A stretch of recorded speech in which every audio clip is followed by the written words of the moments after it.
कि ये देश, ये मुल्क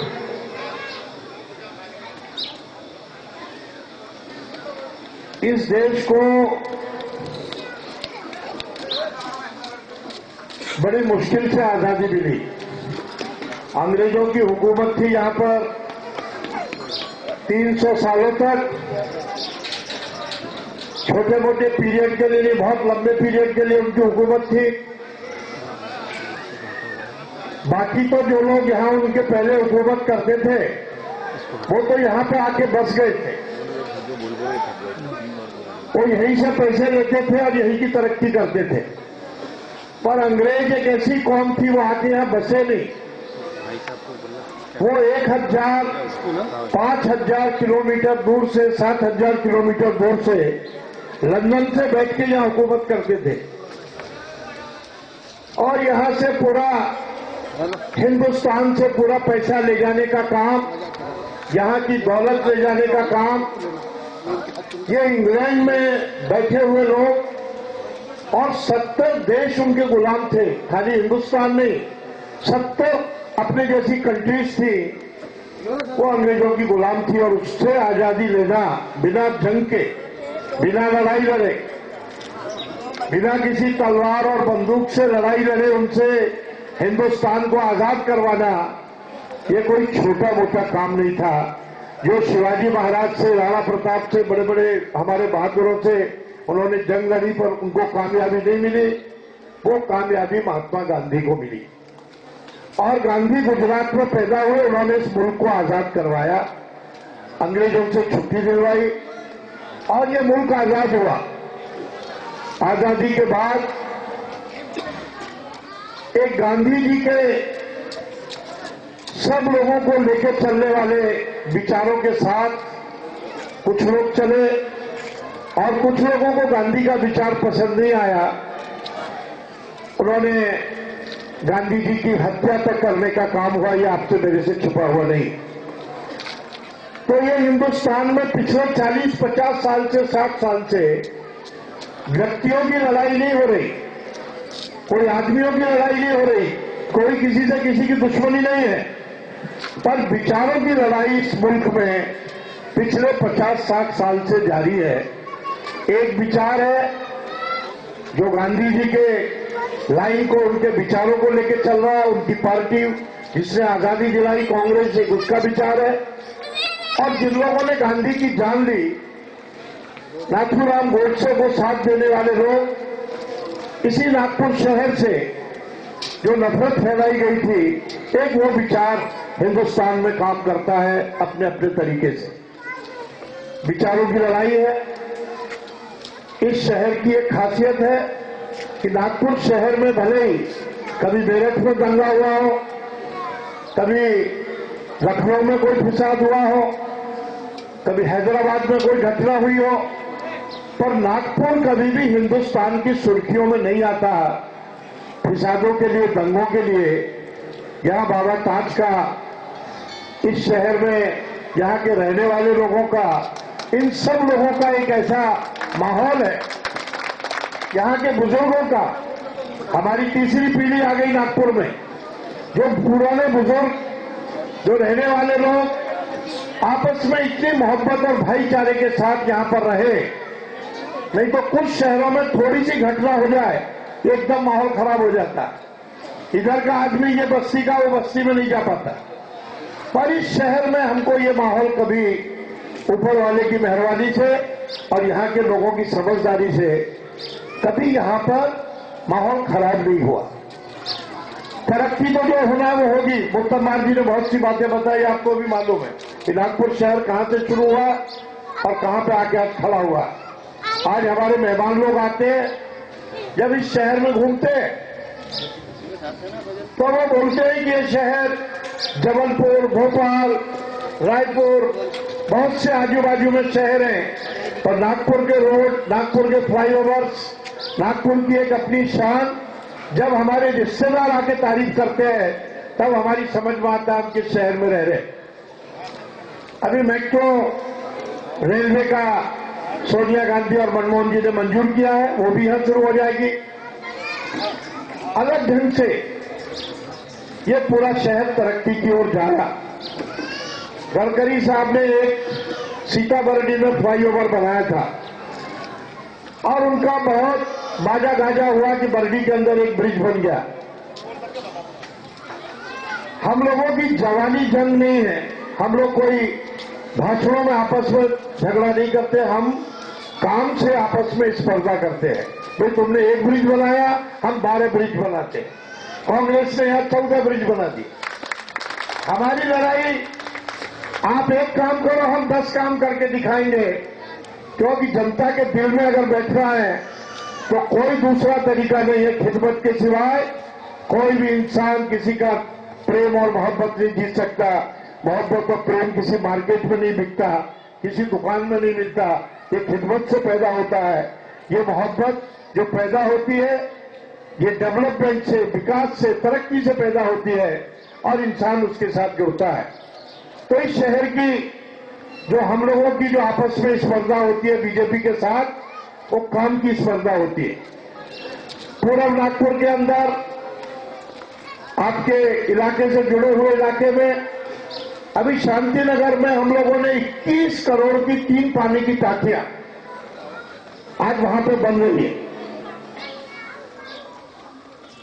पूर्व नागपुर में कम से कम 24 पानी की टांकी 200-250 करोड़ की कुछ बन गई, कुछ बनना शुरू है। तो ये तरक्की के साथ में जब हम लोग खड़े होते हैं, क्योंकि लोकतंत्र के अंदर काम, खिदमत और इससे भी बड़ी बात है विकास तो अपनी जगह, माहौल अच्छा रखे, शहर का माहौल अच्छा रहे, फिजा नहीं बिगड़े, ये देखना आपका हमारा काम है। अगर हम बबूल की खेती करेंगे तो कांटों से हमको कोई बचा नहीं सकता। अगर बबूल का बीज गलती से गिर गया तो बबूल का चरित्र है कि वो कांटा अपने को लगेगा। अगर फल का बीज डालेंगे तो उसको मीठा फल आएगा।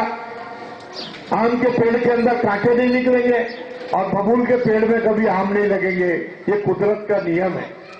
इसलिए मैं हमेशा बोलता हूं कि जो सबको लेके चलेगा उसको ऊपर वाला भी आशीर्वाद देता है, और जो सबको लेके नहीं चलेगा कुदरत भी उसको साथ नहीं देती। अपने को लगता है कि आदमी आगे जा रहा है, पर जब जाके वो गिरता है तो उसको संभालने वाला कोई मिलता नहीं। थोड़े समय के लिए दिशा भूल हो सकती है, पर लंबे समय तक ये खेल नहीं चलता। मैं हमेशा बोलता हूं, आखिरी का उदाहरण देके मेरी तकरीर खत्म करता हूं कि कुदरत जो सबको लेके चलेगा उसको ब्लेसिंग देती है। हमारे बॉडी में, हमारे शरीर में दांत और जीभ, ये 2 चीजें हैं। दांत का काम है काटना, टुकड़े करना, तोड़ना, विभाजन करना। कोई चीज मुंह में रखी कि दांत उसके टुकड़े कर देते, उसको डिवाइड करते। दांत का काम है डिवाइड करना और जीभ का काम है उसको मिलाना। गाड़ी भेजो ना, मैं आ जाता। कुदरत का भी करिश्मा देखो, बच्चा जब पैदा होता है तो मिलाने वाली चीज उसके मुंह में रहती है, काटने वाली, टुकड़े करने वाली चीज बाद में बॉडी में आती है। एक ही अंग है जो बाद में आता है। अगर कुदरत उसको पैदा होने के साथ दांत दे देती, विभाजन करने का अंग उसके बॉडी में डाल देती, तो दुनिया की कोई मां उस बच्चे को दूध नहीं पिलाती। उसको कुदरत बाद में उसको दांत आते हैं। काटने वाली, तोड़ने वाली चीज ये कभी भी बाद में आती है। और बुढ़ापा आने के बाद, इंसान की उम्र बढ़ने के बाद शरीर में एक ही अंग है जो गायब होता है। दांत आदमी के चॉकलेट खाए तो 55 साल में गए, 60 साल में किसके गए, किसके 70 साल में। अरे बाबूजी जरा पूरे दांत बिठा के आ रहा हूं। बॉडी में एक ही अंग है, क्योंकि जो काटेगा, टुकड़े करेगा, विभाजन करेगा, कुदरत उसको ज्यादा दिन नहीं रखती, बाद में लाती है और वो पहले जाती। कभी किसी की जीभ गिरी क्या मरने के पहले, लेकिन दांत बहुत कम लोगों के साबुत रहते हैं जो बहुत अलग अलग नुस्खे से चले, वही 80-90 साल तक दांत टिका पाते। तो कुदरत ये मिलाने वाली चीज को आशीर्वाद देती है, तोड़ने वाली चीज, टुकड़े करने वाली चीज, विभाजन करने वाली चीज को कुदरत कभी आशीर्वाद नहीं देती। एक बार दांत और जीभ में झगड़ा हो गया, 32 दांतों ने मिलकर जीभ से कहा कि हमारी संख्या 32 है और तू अकेली है, हम 32 मिलकर तेरे को निपट रही है, जरा लिमिट में रहो। जीभ को उन्होंने धमकाया, हम भाले की तरह नुकीले हैं, हम 32 हैं और तू अकेली है, तूने अगर होशियारी की तो हम तेरे को ठिकाने पर लाएंगे। जीभ ने बड़ी शांति से दांतों की बात सुनी और उससे बोला, तुम 32 जरूर हो लेकिन तुम मेरा कुछ बिगाड़ नहीं सकते, क्योंकि तुम्हारा काम काटने का, टुकड़े करने का है, मेरा काम मिलाने का है। मुझे ऊपर वाले का आशीर्वाद है, तुम 32 भी रहो तो मेरा कुछ नहीं बिगड़ेगा। और मेरी अगर नीयत खराब हो गई, जीभ ने दांतों से बोला कि अगर मेरी नीयत खराब हो गई और मैंने अगर किसी को जीभ से गाली बक दिया तो घूसा दांतों में पड़ता है, जीभ का कुछ नहीं होता, 32 ही बाहर आती है। जीभ से अगर किसी को गाली दे दिया तो जो घूसा पड़ेगा वो दांतों के ऊपर ही पड़ता है। तो जीभ ने कहा कि जरा आप 32 जरूर हो लेकिन लिमिट में रहो, आखिरी हथियार मेरे पास है, मैं अकेली जरूर हूं और ऊपर वाले का मुझे आशीर्वाद। कबीरदास जी ने बोला है कि कबीरा जग में यूं रहो, कबीरदास जी ने बोला दुनिया में इस तरह रहो, कबीरा जग में यूं रहो जो रसना मुख माहे, जिस तरह मुख में रसना है, जीव है, जीव को रसना बोलते हैं, तो जिस तरह जीव मुंह में है उस तरह दुनिया में आप रहो।